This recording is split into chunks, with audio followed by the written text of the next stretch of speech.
Comparison is a thief. And I don't mean metaphorically, I'm talking physiologically. You cannot feel joy and comparison in your body at the same time. It's like I told you about faith and fear.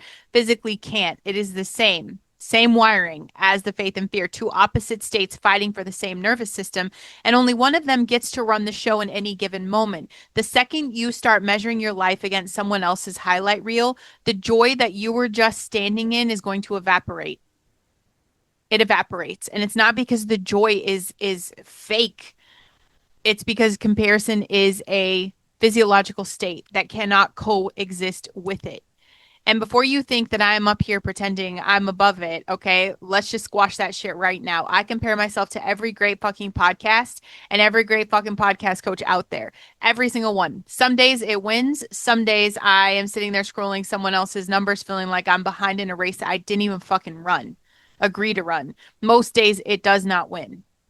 And that's the entire point of this episode. Not that you stop comparing forever, because I don't even think that's realistic. Like, we're humans. I don't think it's realistic for any human being with a working nervous system to just stop comparing. The point is, you keep going anyway. Like, you get the fuck over yourself and you keep going anyway. Welcome to Listen Bitch Podcast. I am Branden Lynette. I am the Voice Authority podcast coach. Your mess is your message. BrandenLynette.com/quiz. Let's talk about your podcast potential. And your potential is your purpose. Again, it's time to get over yourself and start building it. I want to talk about comparison today because I think most of the content out there about it is truly dishonest. It tells you to just stop comparing yourself to others. Like, that's just a switch you can flip. Last time I checked, it's not really a switch to flip. It's a daily fight. I know because I fight it. Every person I've ever coached fights it. Every person who has ever built shit worth building has had to fight it, and they kept building anyway. So today's not about achieving some enlightened state, okay? We don't do the wool bullshit here. There is no place where comparison never touches you again.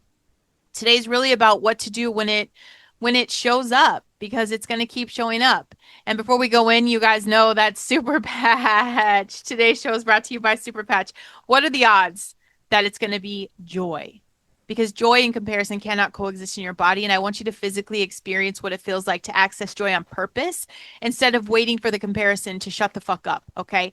Joy supports natural happiness and optimism. It is just your body remembering what the other state feels like. All of these are drug free. They are made in the USA. They are vibrotactile technology working through your nervous system. It is like Braille for your brain. I've always got this in the show notes, but joy is another patch I vibe with every single day. Okay. But you guys, I think a lot of people assume that someone with a platform or, a brand has somehow graduated past all of this bullshit that I talk about on the show, especially comparison. Like, you think this is a beginner level problem you outgrow once you build some shit, and that's not true. I'm not going to let anybody lie to you, or I'm not going to pretend it is. I scroll. I see the podcast coach with the big numbers and the slicker production. Okay. I see the brand deals that I didn't get, the launch that looked effortless from the outside. I see the woman in my industry who seems to be everywhere at once on every stage. She is in every fucking feed. Doesn't matter where I go, there she is. And something in my chest tightens before my brain even finishes processing what I'm looking at. It does that. Just click. And that tightening is comparison. It doesn't ask me permission. It's not like, hey, I just want to check and see whether you're secure enough in the day to really handle what I'm going to throw at you. It just shows up the way the weather shows up. And I have to decide, like, what the fuck I'm going to do with it when it does arrive. Some days I lose that round. And some days the scroll wins and I close the app feeling smaller than when I opened it. And I have to do the work of getting back to center before I can record shit. Most of the days, you guys, okay, I don't lose. Most days, after all this practice, I catch it fast. I call it out. I call it the bullshit that it is. And I keep doing my shit anyway. And the difference between the days I lose and the days I don't is not that comparison stopped showing up. It's that I stopped expecting it to stop showing up and I started focusing on what I need to do the moment it arrives. I always feel better when I fall into that little rut to go create something, to just do the thing. I don't want you to think like you're just fucked up and broken and insecure and all these pity party things because you compare yourself to other people. You're human. The question was never whether comparison's going to show up. The question is what you do the next time it does. And your brain runs something called social comparison theory. Okay, so it's your brain doing this. It's not a personal flaw. It's wiring that has been with humans since we lived in tribes where knowing your relative status mattered for survival. The brain is built to constantly evaluate where you stand relative to the people around you. This isn't modern, it's ancient. Social media just gave the ancient wiring an infinite 24-hour algorithm optimized with a feed of people to compare yourself against, which is a problem the human brain, like it was never designed to handle this. And this is what happens physiologically when comparison fires. The brain registers the comparison as a status threat, even when nobody's actually threatening you, even when the person you're comparing yourself to has no idea you even fucking exist. Your nervous system responds as if your position in the tribe is being challenged. So your cortisol spikes, the body shifts towards a mild but it's a very real stress response. Your chest gets tight, your stomach drops, my throat does some little thing. Okay. The same physiological signature as actual danger. It's fired off by just, for me, the trigger is a picture on my screen. And this is what matters most. Joy and gratitude operate through the parasympathetic nervous system. That's the rest and connect state. Comparison and the status threat response operate through the sympathetic nervous system, which is like your fight and flight state. These two states cannot be dominant in your body at the same time. The body has to choose. When comparison fires, joy gets physiologically shut out, not because you decide to stop feeling grateful, but because your nervous system literally cannot run both programs simultaneously.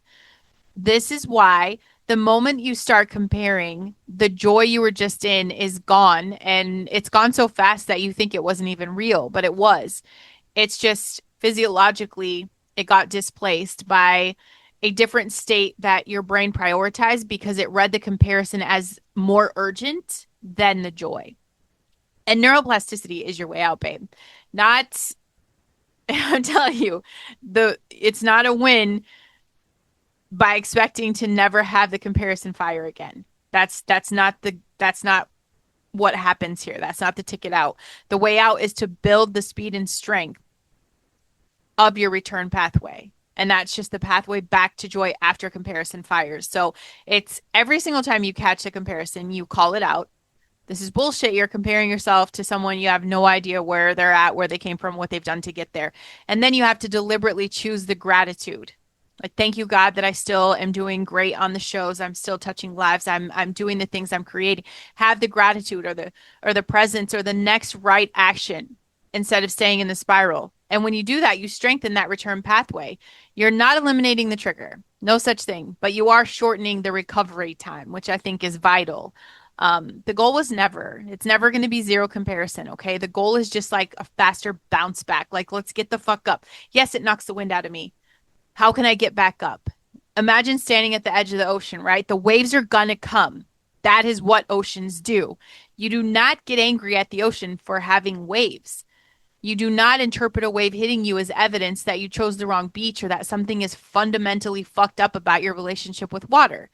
What you do is you learn the rhythm. You learn to see the wave coming, you brace, you let it pass through you.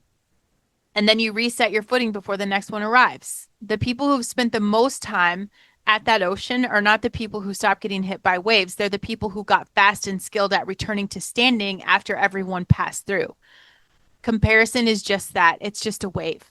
It's going to come. Scrolling is going to put you in the water whether you want to or not. The goal was never building a life without waves. That life does not exist for fucking anyone, including the people whose highlight reel you're currently comparing yourself to. Because I promise you, they are standing in the same fucking ocean getting hit by their own waves about someone else. It's happening.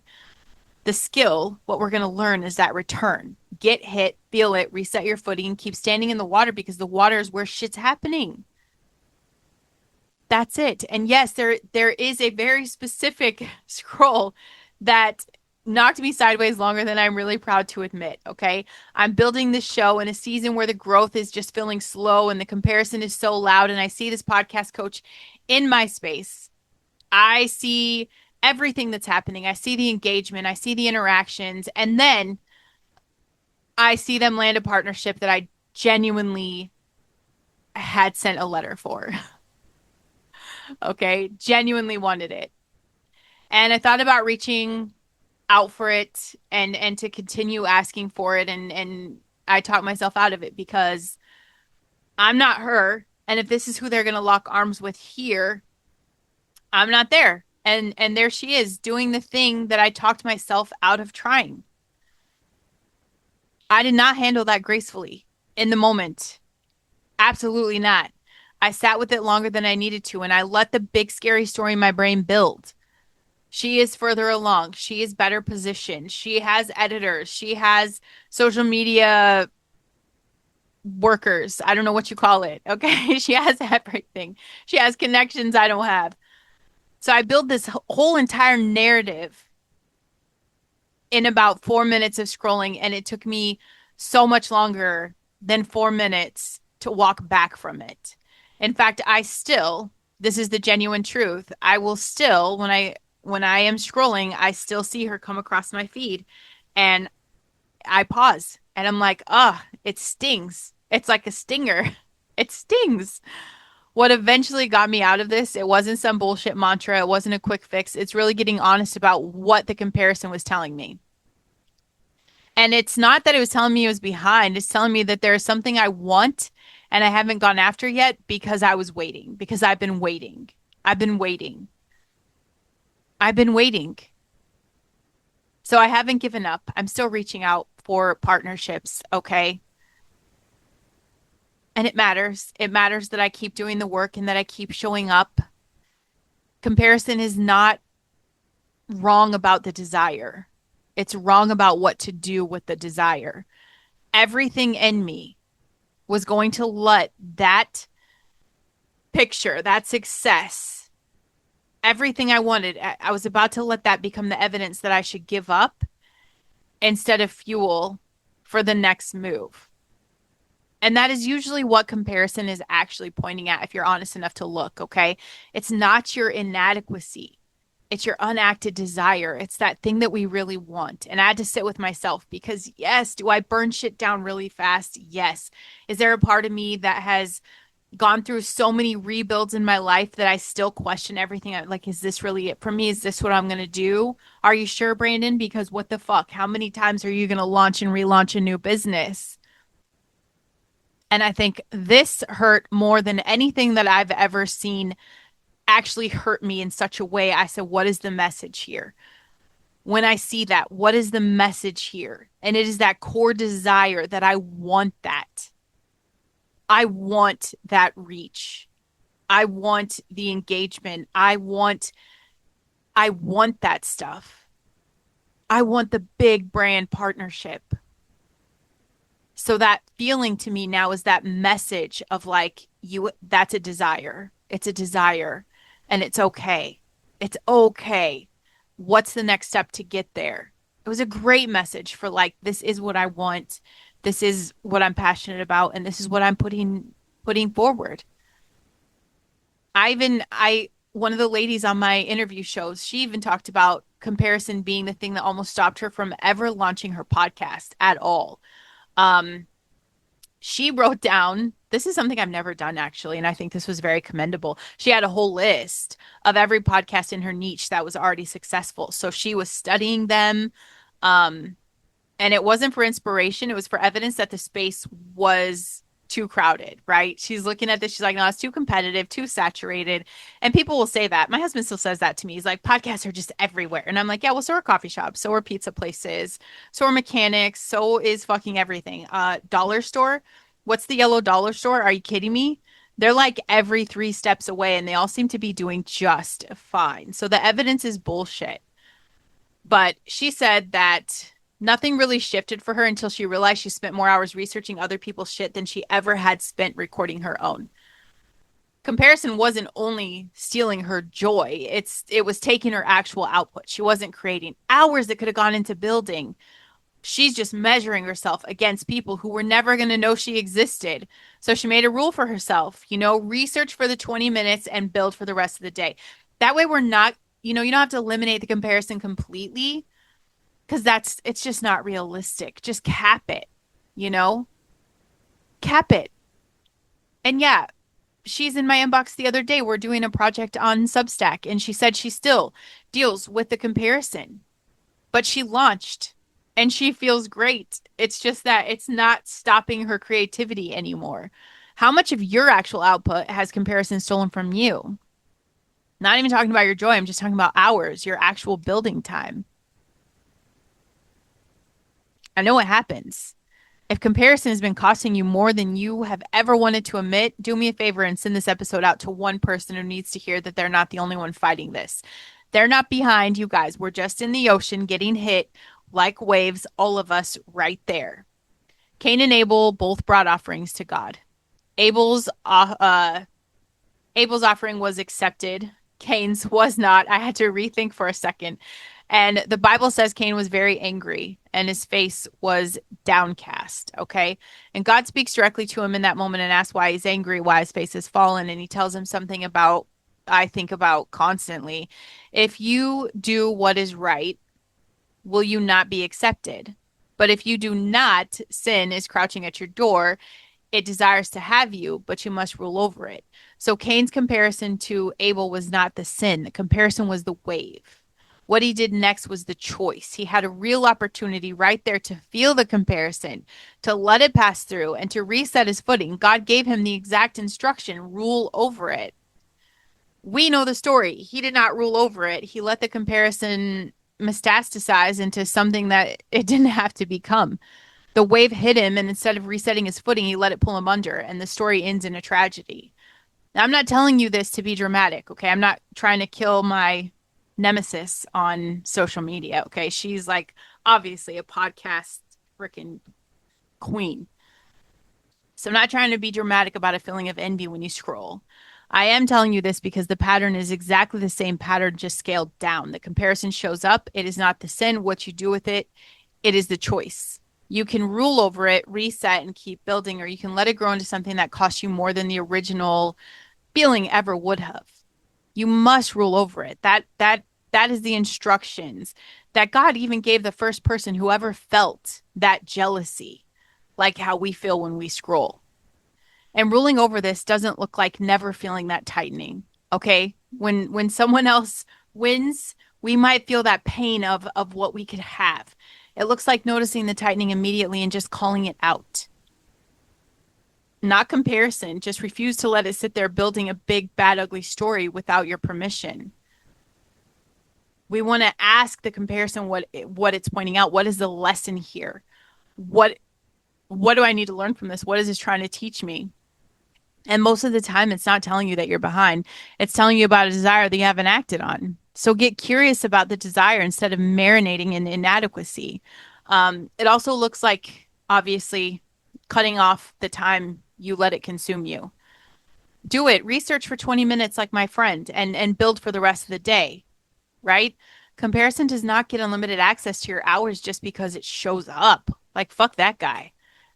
Remember that the highlight reel you're comparing yourself to is exactly that. It's a bullshit curated highlight reel. And the person you're envying is standing in the same ocean you are, getting hit by their own waves about someone further along than them. Nobody gets out of the arena. Nobody skips the ass kicking. Not me, not the person with the bigger numbers, none of us. Get back to building immediately after. Don't wait until the feeling is all resolved and you've distracted enough to numb it and forget about it. Reset your footing, stand in the water, because the water is where we're building the shit that happens. And the building part of this is the only thing that's actually going to propel you forward. Today, name the next time comparison fires before it has a chance to build the story, and do it out loud. This is comparison, not this is the truth about my situation. Just this is fucking comparison. Just naming the state for what it is interrupts this automatic brain spiral we have to where we continue to create the story and we build the narrative that doesn't exist.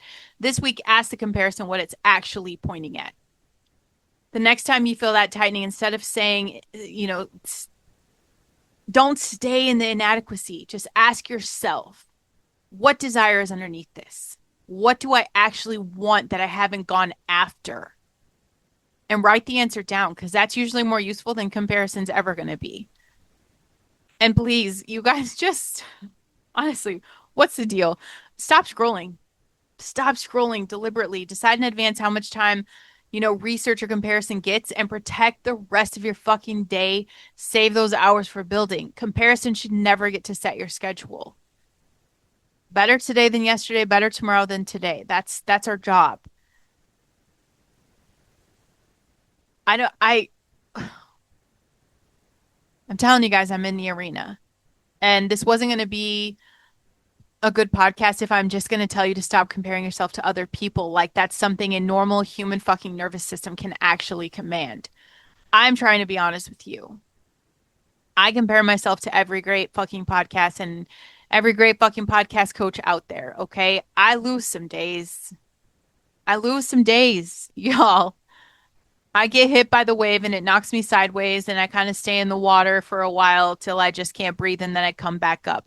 Most days I don't lose. Obviously, most days. If you look at my track record of how I show up and how I'm creating, most days, no. Because I get faster at resetting my footing and getting back to the building, and that's the skill. So it's never going to be the absence of the waves. There's always going to be someone out there better, bigger, blah, blah, blah.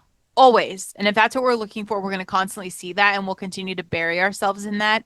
But if I can step back those days that I win and I could just think, why not me? Why not me? What can I build? This is who I want to be. It speeds it up. You are going to keep comparing yourself to people. That's just fucking human. That's your nervous system doing what nervous systems do. The question that really fucking matters is whether you let the wave pull you under or whether you reset your footing and keep building the shit you're supposed to build. We made a deal with God when we chose the human experience. We knew comparison would be part of the human experience. We also knew we could kick its ass the way Cain was told to rule over it. We knew we could do that. The way every person who's ever built something real has ever had to rule over it on their hard days.